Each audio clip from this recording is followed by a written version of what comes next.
I took this massive pit in the mountains and turned it into the ultimate Valheim mine. Hey everyone, my name is Smitty and today I'm bringing you one of my most creative builds yet. In this video I'll be showing the build process and giving a peek behind the scenes on the different techniques I used and thought process throughout. Hope you all enjoy, and without further ado, grab a snack, grab a drink, and let's get right into it. Real quick before I start, I just wanted to give a quick shout out to a couple special fans of the channel, Ryan and Oliver Burst. Ryan reached out to me with this awesome story about how he and his 7-year-old son Oliver watch build videos every night before bed. And he told me how Oliver has actually started replicating some of my builds with Legos. So Oliver, if you're out there, keep up the amazing work, buddy. At the rate you're going, I hope that someday you become a YouTube builder, and then I'll get to watch and be inspired by stuff that you do. Alright, so getting into the build, it all started out with selecting the right location for my mine. Knowing that I wanted to create something really large in scale, I knew that digging out the mine wasn't something that I really wanted to do, and I needed to find somewhere that provided the right starting point for the build. Luckily enough, I found this awesome plateau within a mountain biome that had a sizable ravine in the middle, which I knew would serve as an excellent foundation for the build. Before developing the mine itself, I wanted to plan out the path up to the site. On the south side of the pit, there was this nice little cut that ran up to the plateau at the base of the mountain, and I thought this would be a scenic spot to create my path up to the mine as it felt somewhat sheltered by the cliffs on each side. I also decided to add a couple of different rest areas with some fires where travelers could warm themselves, and some log seats where they could perhaps rest their weary legs as they journeyed up to the mine. Again, I didn't want to invest too much time on this pathway, but every build needs a start, and for me, the first question that I needed to answer was, how were the travelers going to get to the mine? With the path to the mine established, it was time to start thinking about the massive pit I had in front of me. To be honest, it was actually quite daunting at first. I had a general concept of how I wanted to create the mine, but the sheer amount of blank space in front of me was actually kind of intimidating, and I didn't really know where to start. I figured I just needed to get some pieces down and get the creative juices flowing, so I decided to start with something large, something that would immediately give my build some presence and scale, so my idea was to build a tall bridge that cut through the middle of the mine. Seeing that I needed to cover a fair distance in height, the core of this bridge was going to be wood iron beams, but I would later cover them with core wood as I wanted to maintain an authentic, crude feeling to the bridge, almost as if it was like scaffolding that had been put together using materials that were harvested nearby.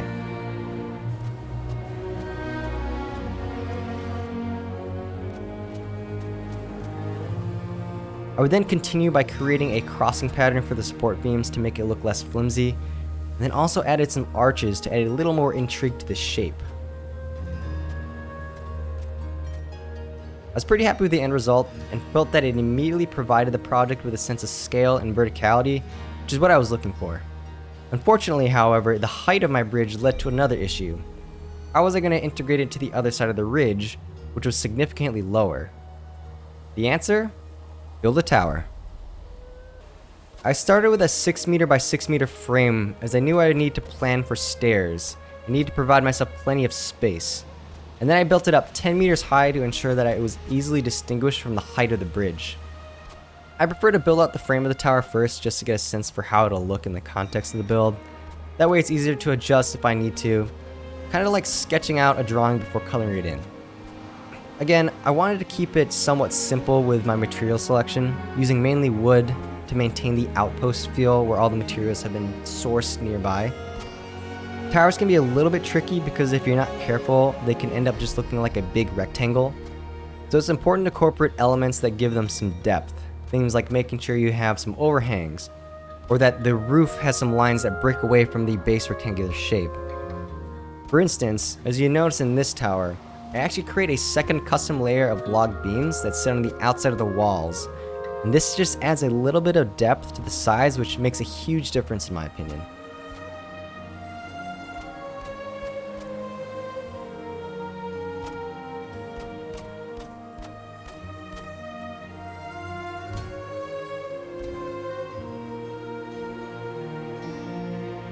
With the first tower complete, I was really happy with the design.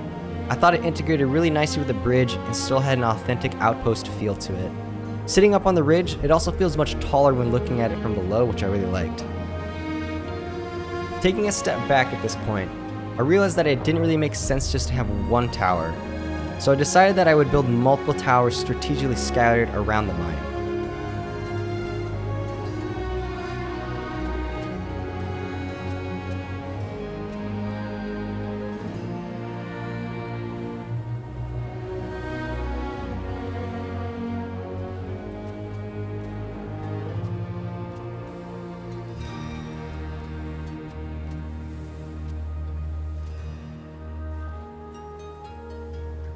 I thought it best to stay consistent with the same style as the first tower, but also try to space the towers out to ensure there was good coverage all around the build.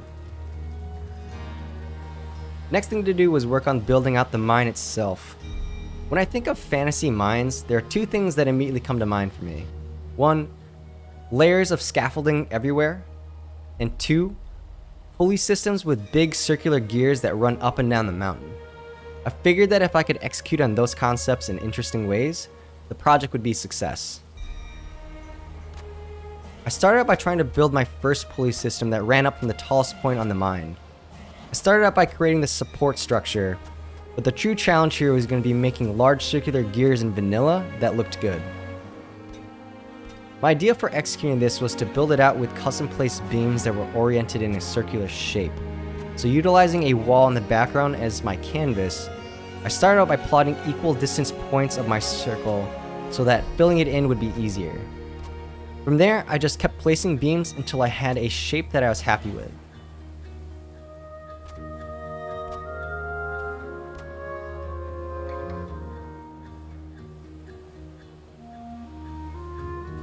With one wheel done, the issue then became creating a second wheel that was identical.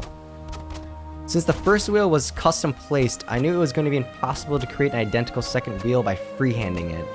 So my solution was to extend the first wheel with beams, maintaining the same plane that I had established.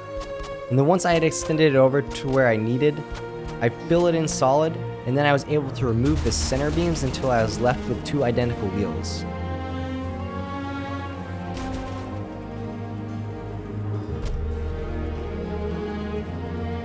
Although it was a bit of a roundabout way to get what I needed, the results were exactly what I was looking for, and I was now confident in the technique and knew I could implement it throughout my build. I would now need to complete the pulley system by building out the cables, lower gear, and platform. Obviously, it's not going to be a working pulley system, but the hope is that through visual suggestion, you can at least tell a story that conveys that this is something with motion.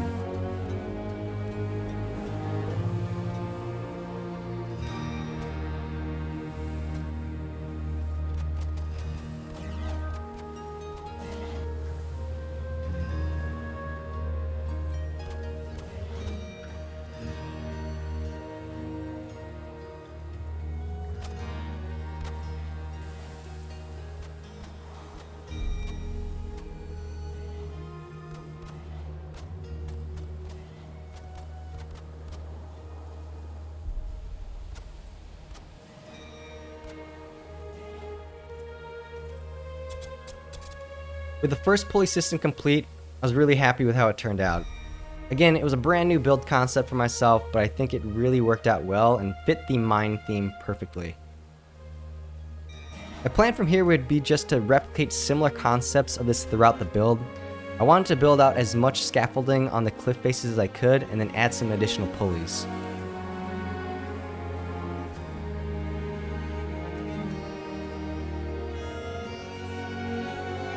This second pulley system would be a little bit smaller than the first one, but essentially follow the same techniques.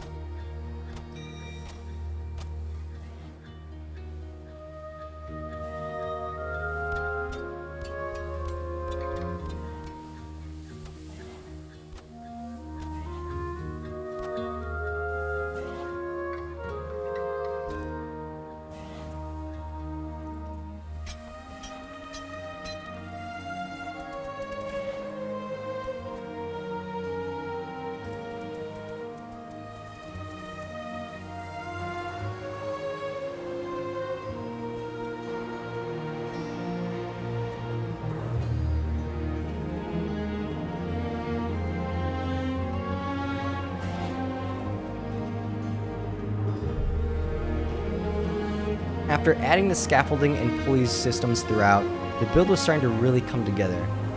I found delivering on the concept of a mine a little bit difficult because there's not one structure that clearly defines it, like say a castle or a house, but rather it's a collection of smaller elements that come together and tell the story of a mine.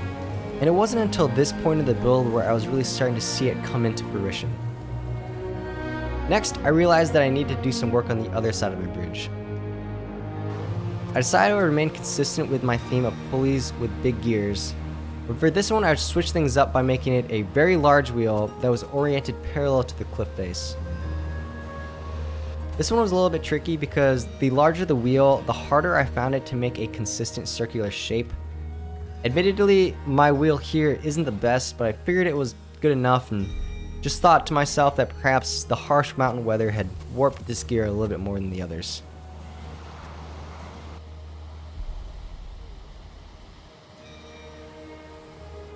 Looking over my build, I suddenly had an epiphany. I needed minecart tracks. I started out by building the structure where the tracks would start. I wanted this minecart track to make sense in the context of the build, so I thought I'd start by building at the highest point. My idea here was that miners would gather resources, run them up to the top via the pulleys, and then slide them down on minecarts to the far side of the mine. I thought it made more sense to build at the highest point of the mine because I thought it was more believable to suggest that gravity was what rolled the carts down to their destination versus some other power system. The structure wasn't going to be anything fancy, just a platform where miners could load up the minecarts and send them on their way. But I wanted to have mine tracks coming out of each side of the structure so I could build out multiple lines.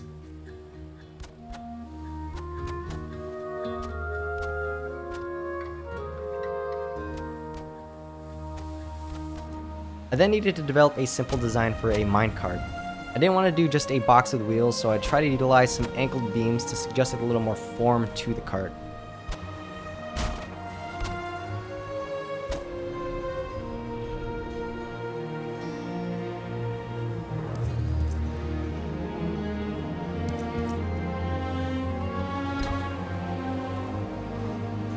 It wasn't perfect, but I thought it was still recognizable as a minecart, so I was happy with the result and knew that I would later have to scatter these carts around my build.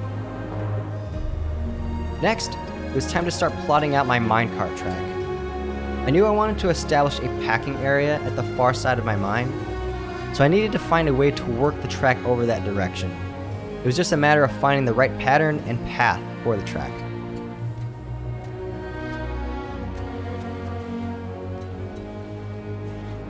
I actually really enjoyed implementing this concept because I just think that the minecart track trope is a really fun one, kind of like building a roller coaster that runs through the build.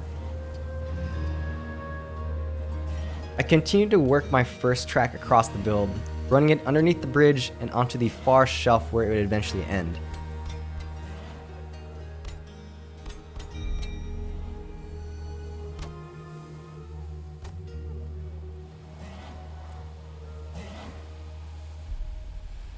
I would then do a similar thing for the track headed out on the other side of the structure, but it would border the other side of the mine before ultimately running under the same bridge and ending near the packing area.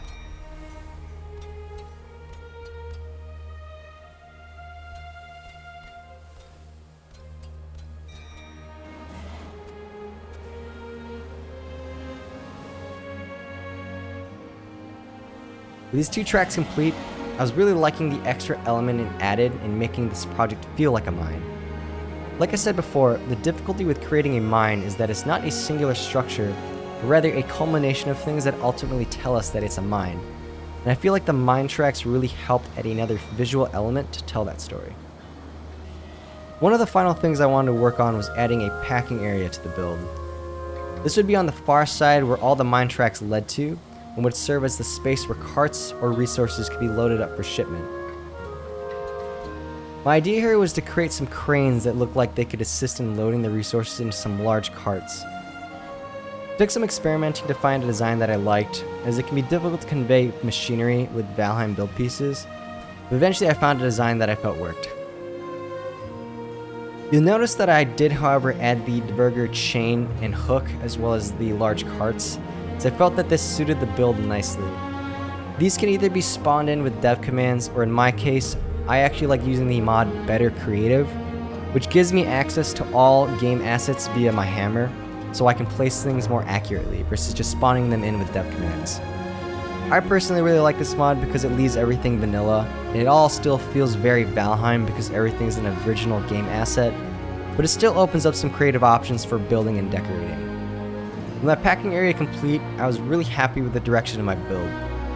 Certainly not the most traditional project, but it really forced me to think outside the box, which I liked. All that was left to do at this point was clean it up, add some more decorations, and cue the cinematic.